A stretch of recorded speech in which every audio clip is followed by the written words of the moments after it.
Should I sell my inherited house in Georgia to an investor or through a realtor?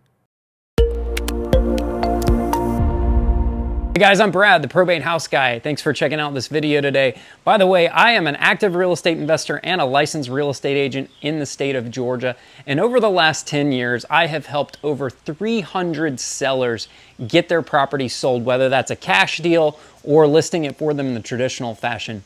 I made all these videos because we've learned a thing or two about probate and estates over the last 10 years, and I'm just sharing my knowledge with you. By the way, I am not an attorney, nor do I claim to be an attorney, so please don't take anything that I say as legal advice. I highly suggest that you consult with a probate attorney or even a real estate attorney to discuss your unique situation and get some real legal advice from them.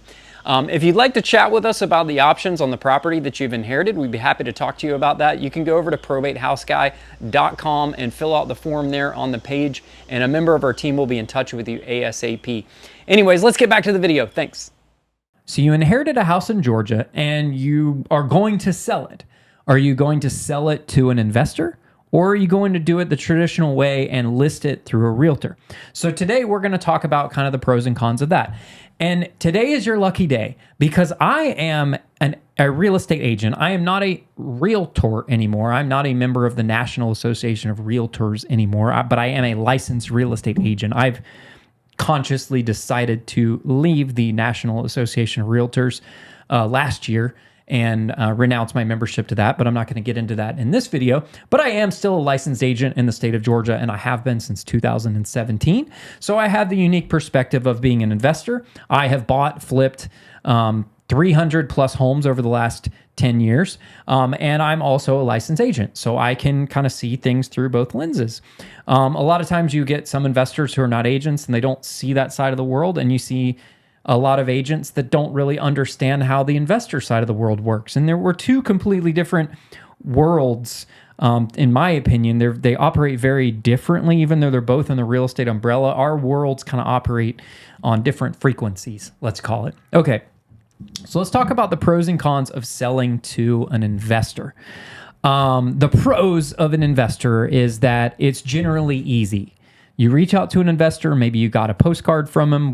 We might have sent you a postcard, or you found this online, right? You go on Google or you go on ChatGPT or whatever, and you're searching for cash home buyers and whatever. We're probably going to show up there because I've put a lot of time, effort, energy, money into ranking well on the search engines over the last 10 years because we buy a lot of houses off of the internet. And I put a lot of effort into maintaining my reputation and not tarnishing that at all by doing the right thing. And that's why I'm here in front of you today, still 10 years later. So the pros of reaching out to an investor is it's generally pretty easy. They're going to come out and look at your house. They're going to make you an offer on the house. It's usually an as-is offer, especially in probate and estate situations. Our offer is inclusive of us buying it with all of the stuff in it. We buy probably 90% of the estate or probate situations. We buy full of stuff. The family goes in and they take the kind of keepsakes and the things that they want to keep out of the house, and then they leave the rest behind and sell the house to us with furniture and things and tchotchkes in it, the things that they don't want. And then we get rid of them, right? Because a lot of estates see the value in that. They're like, I don't want to clean dad's house out. I don't want all this furniture. I don't want all these things because it's a lot of work to clean a house out, right? Especially if that person's been living there 40, 50 years and there's 40 years worth of stuff in the house. That's a lot of stuff. And not to mention, assuming they're like, maybe they were a collector of things, bless your heart. Good luck. For example, you're going to, Missy on my team, you're going to talk to her. She's dealing with that right now with her family's estate situation. And she had a family member who was a hoarder and they're dealing with the aftermath of that. We've bought a lot of hoarder houses, by the way. It's not fun and it's not easy to clean those out. And even for us as having junk removal people, it's expensive and time consuming and sometimes nasty and disgusting and filthy and vile. And I have gotten a whole new view of humanity going into some of these houses and seeing how some of these people live. And it's kind of sad, to be honest with you. that some people live in this squalor. They have generally a mental illness when they do that. There's truly a mental illness going on, and they need mental help.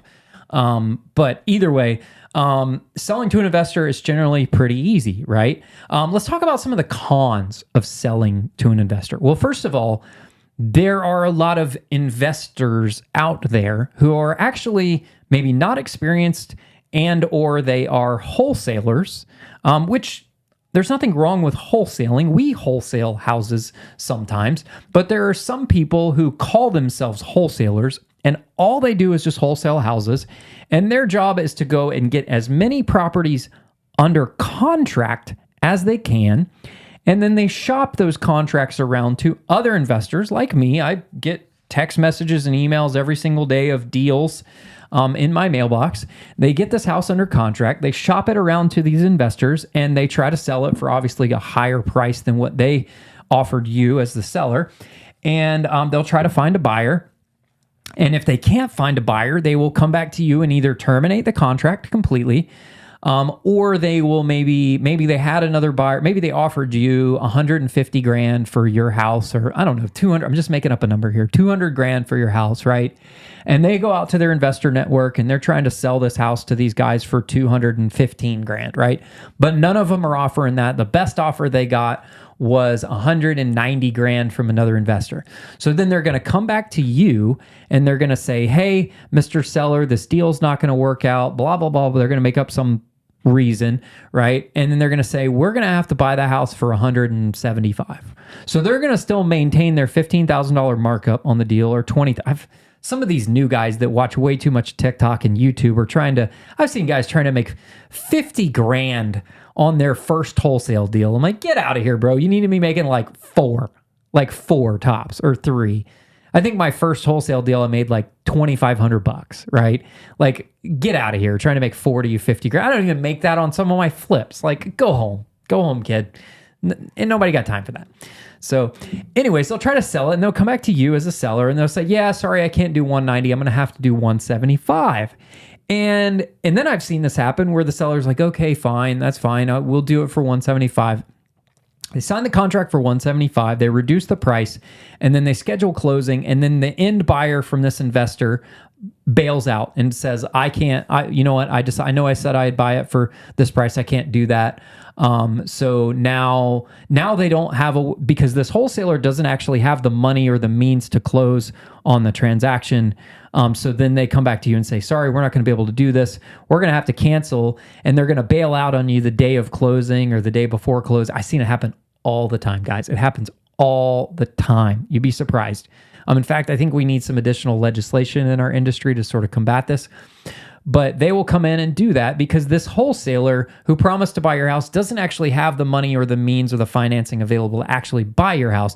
Now, here's the different thing. We wholesale houses. Like I said, I'm being totally honest with you. Sometimes we wholesale houses. In the most recent years, most of them were actually closing on them and buying on them. But early on, I wholesaled. But one thing I've always made sure, I have never, ever left a seller at the closing table. If I promise to buy your house for X price, I will buy your house for X price. I have had buyers bail out on me at the last minute, but I always have alternative financing options and I can exercise those at the last minute. And I've gotten phone calls where it said, I'm not going to be able to close today. And I still called my plan B and I said, hey, I just had a buyer bail out on me. Can you I have these private lenders and private investors that have funds available. I'll call them and say, hey, I need you to send 90 grand over to the attorney's office. I've got a buyer. He's closing tomorrow. I'll pay you back tomorrow, and then I'll just pay you some interest on it. And I've done that actually a few times where I've had somebody who maybe delayed their closing or bailed out altogether, and I always had an alternative plan. I always have a plan B, and we still close on that house on the date we agreed to for the amount we agreed to, and I close and I do what I say I'm going to do, right? That's one thing that is a non-negotiable for me as an investor, is I will never leave a seller hanging at the closing table and not do what I said I was going to do. In fact, last year I bought a house like that. I totally butchered it. I made a big mistake. And because I had told the seller, this was an estate situation actually, I had agreed to buy the house for X price, and I got a couple days before closing, and I realized that I goofed up on the numbers. I missed something. I made a mistake, and I was overpaying for that house. I should have gotten that house for about $50,000 less than I had offered them. But I did the right thing. And I said, I didn't tell the seller this, but I had a very mental battle with my house. I'm like, okay, well, I put down $5,000 earnest money on this. I can bail out today, and I can lose the earnest money. I'll have to surrender that to them because that's what our contract says. I have $5,000 in earnest money. Or I can do what I agreed and buy the house for, I think it was like $180,000, and do what I said I was going to do and close on it and then deal with the aftermath later. And I weighed heavily because I've never been in that situation before in 10 years and 300 plus deals. This is the first time I totally made a mistake. And I looked at the numbers and it was like, I can bail and I can give them my $5,000 and be out of it.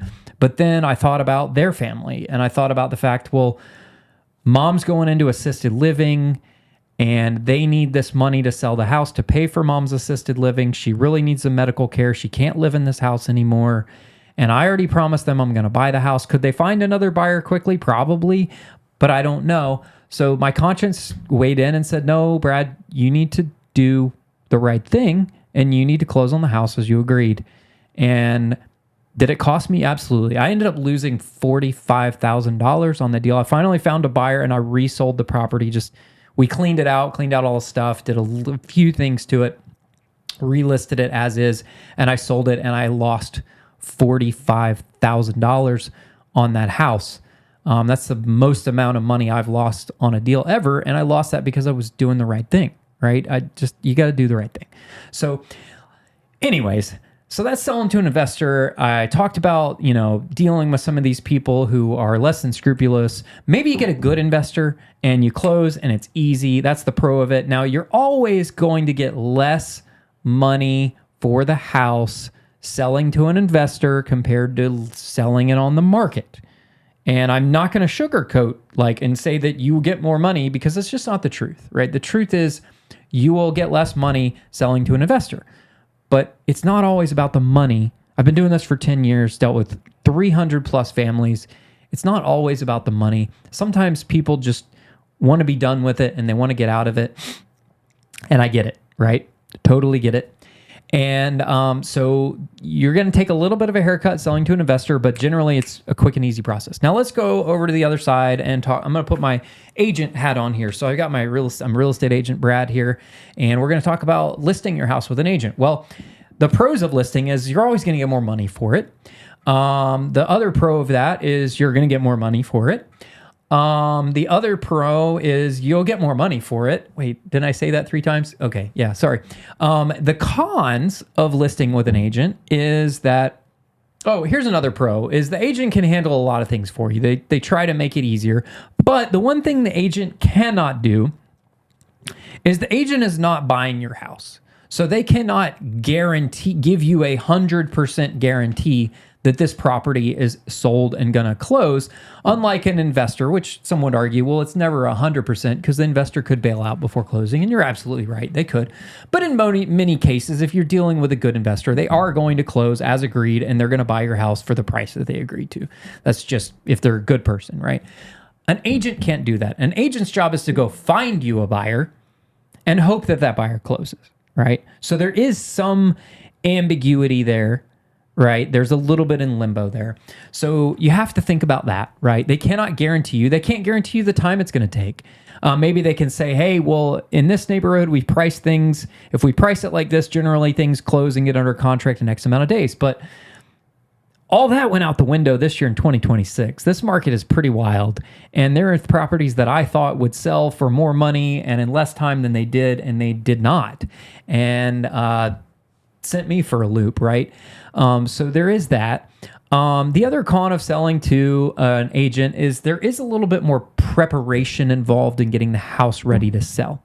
If the house has a bunch of stuff in it, I would highly advise you to clean the house out and have the house empty, or the minimum kind of leave minimal amounts of furniture to stage it.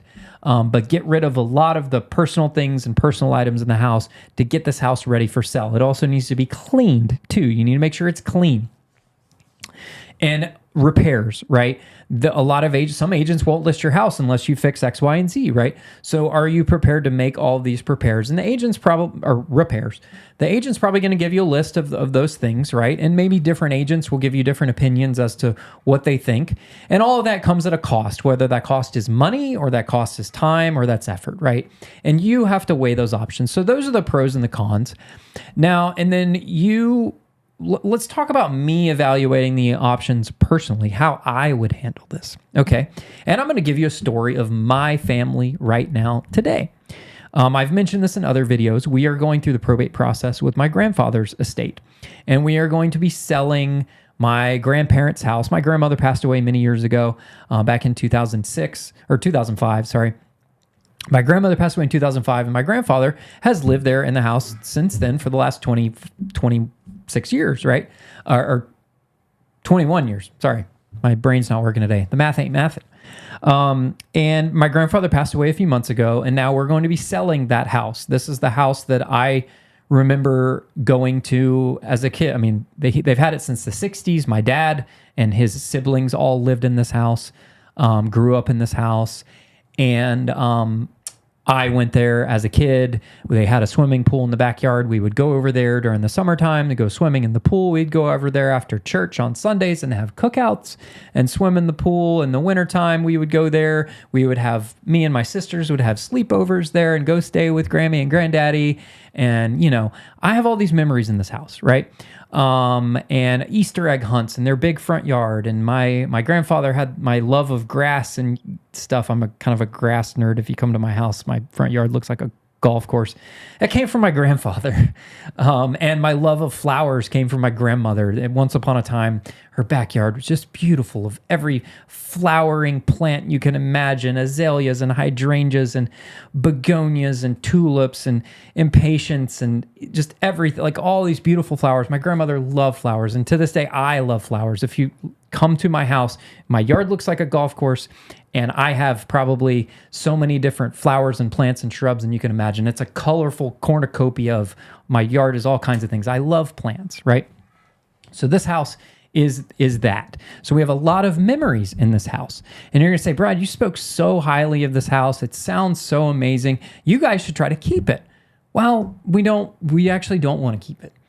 My dad and his sisters are, in their late 60s, almost seven. My dad turns 70 here pretty soon.